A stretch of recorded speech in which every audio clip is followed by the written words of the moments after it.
Hello students, good evening to all of you. Today we will start new topic है ना, next topic of the chapter of molecular basis of inheritance.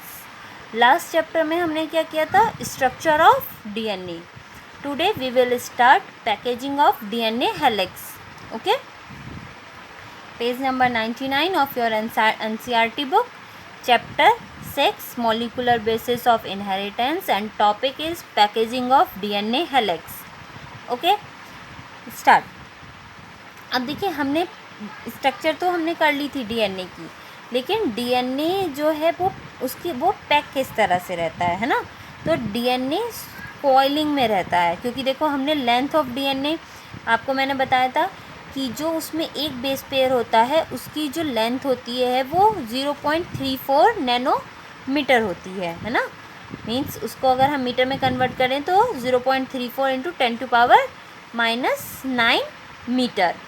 ठीक, अगर DNA double helix से typical mammalian cell का हम calculate करते हैं तो उसमें हमारे बेस पेयर होते हैं 6.6 इंटू 10⁹ बेस पेयर, और उससे हम मल्टीप्लाई करते हैं अगर उसकी लेंथ की, एक बेस पेयर की लेंथ हमें पता है, total base pair number of base pair है हमारे 6.6 इंटू 10⁹ बेस पेयर, और एक बेस पेयर की लेंथ कितनी है 0.34 इंटू 10⁻⁹ मीटर.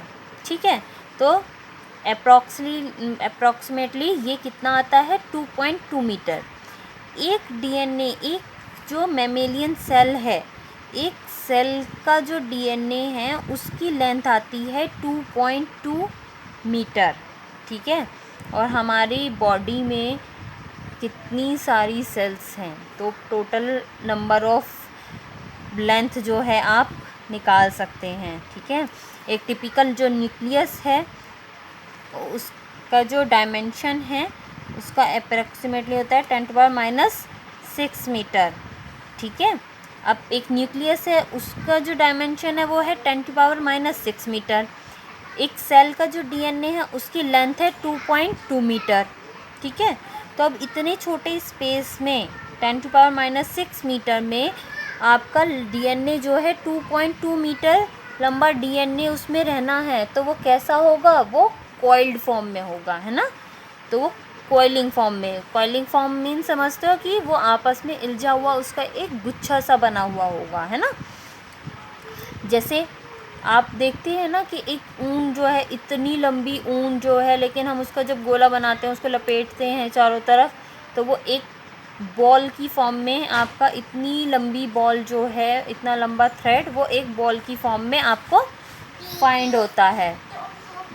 ठीक है, तो इसी तरह से डीएनए भी कॉइलिंग फॉर्म में आपका न्यूक्लियस के अंदर रहता है. ठीक, अब प्रोकैरियोट्स की बात करें, ये तो कोई मैमेलियन सेल्स की. प्रोकैरियोट्स भी जैसे कि इकोलाई है, उसके डीएनए की लेंथ होती है 1.36 मिलीमीटर. ठीक है, अब आप बता सकते हैं इसका नंबर ऑफ पेयर. अब देखिए, जब आपको टोटल लेंथ बता दी है, एक बेस पेयर की लेंथ जो है वो आपका 0.34 नैनोमीटर है, तो आप उससे इसको डिवाइड करके आप नंबर ऑफ बेस पेयर बता सकते हैं. ठीक है, तो जब इसकी क्वेरी टाइम होगा तो क्वेरी टाइमिंग में मैं आपसे पूछूंगी इसकी number of base pair in E coli DNA. Okay, then prokaryotes जैसे इकोलाई है उसमें कोई डिफाइंड डीएनए न्यूक्लियस ही नहीं होता है. आप प्रोकैरियोट्स या यूकैरियोटिक सेल्स में आपने पढ़ा है पहले बीए. ठीक है, तो डीएनए स्कैटर्ड नहीं होता है थ्रू आउट सेल्स में. इसमें जो डीएनए है वो एक रीजन्स में ही आपका फाउंड होता है जिसे हम बोलते हैं न्यूक्लियोइड. ओके, तो वो कहाँ पर होता है, न्यूक्लियोइड में. ठीक, तो DNA in nucleoid is organised in large loop held by proteins, और ये एक लूप की फॉर्म में रहता है. ठीक है, और जिसको कौन हेल्ड करता है, कौन पकड़े रहता है, एक प्रोटीन. ठीक है, यूकैरियोट्स में भी आपका ऑर्गेनाइजेशन देखो, प्रोकैरियोट्स से तो यूकैरियोट्स में कॉम्प्लेक्स है. ठीक है, तो जो पॉजिटिवली चार्ज प्रोटीन्स हैं जिसको हम बोलते हैं हिस्टोन प्रोटीन्स। ये जो है आपका डीएनए के को पैकेजिंग में हेल्प करती है। ओके, देखो डीएनए जो है वो हमारा निगेटिवली चार्ज है और जिस प्रोटीन से ये पैक्ड रहता है वो पॉजिटिवली चार्ज होती है, जिसको हम बोलते हैं हिस्टोन प्रोटीन। ठीक है, हिस्टोन्स में जो बेसिक अमाइनो एसिड रेजिड्यू हैं लाइक लाइसिन एंड आर्जिनिन, ये उसके अमाइनो एसिड्स हैं। ठीक है, हिस्टोन्स में जो है किस फॉर्म में होती है, ऑक्टामर फॉर्म में होती है। ऑक्टामर फॉर्म देखिए आपका फिगर 6.4 में दिया हुआ है। ठीक है, हिस्टोन प्रोटीन, उसमें कोर हिस्टोन मॉलिक्यूल्स और हिस्टोन ऑक्टामर, और जो आपका लॉन्गिट्यूडनल प्रोटीन होती है हिस्टोन प्रोटीन, उसको हम बोलते हैं H1 हिस्टोन। ठीक है, negatively charge DNA wrapped by the positively charged histone octamer to form a structure called nucleosome। और डीएनए और आपका हिस्टोन प्रोटीन दोनों की जो कंबाइंडली आपकी स्ट्रक्चर है वो क्या कहलाती है, nucleosome. Okay, nucleosome A typically nucleosome contain 200 base pair of DNA helix. एक न्यूक्लियोसोम में 200 बेस पेयर आपके प्रेजेंट होते हैं। ठीक है, तो न्यूक्लियोसोम्स में भी आपके, अब देखो सिर्फ एक न्यूक्लियोसोम में कितने हैं, 200 base pair. Total mammalian cell में कितने बताए थे मैंने, 6.6 इंटू 10⁹ बेस पेयर। तो आप इसको 200 से डिवाइड करके बता सकते हैं कि एक डीएनए एक मैमेलियन सेल में कितने न्यूक्लियोसोम प्रेजेंट होते हैं। ठीक है, तो nucleosome consist the repeating unit of A structure in nucleus called chromatin. बहुत सारे न्यूक्लियोसोम्स मिलकर क्या बनाते हैं, एक थ्रेड लाइक स्ट्रक्चर बनाते हैं जिसे हम बोलते हैं क्रोमेटिन। ठीक है, और क्रोमेटिन ही बाद आपके फर्दर डेवलपमेंट करके जब डिवाइडेशन होती है तो वो क्या किस में कन्वर्ट होते हैं, क्रोमोसोम्स में, है ना। ये आप 11th क्लास में जब आपने सेल डिवीज़न पढ़ा है तब आपने माइटोसिस और मियोसिस में ये आपने स्टडी कर चुके हैं।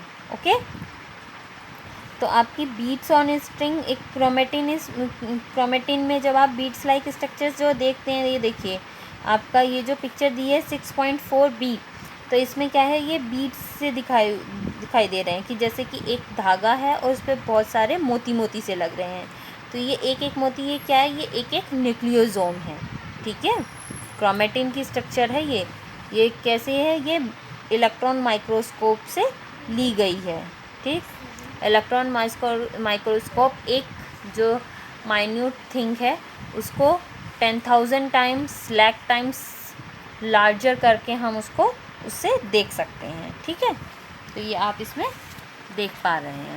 ओके, अब आपका कुछ जो है क्रोमोसोम्स में नॉन हिस्टोन प्रोटीन्स भी मिलती हैं जो कि आपके लूजली पैक्ड होती हैं, रेफर टू यूक्रोमेटिन, जिनको हम बोलते हैं यूकैरियोटिन।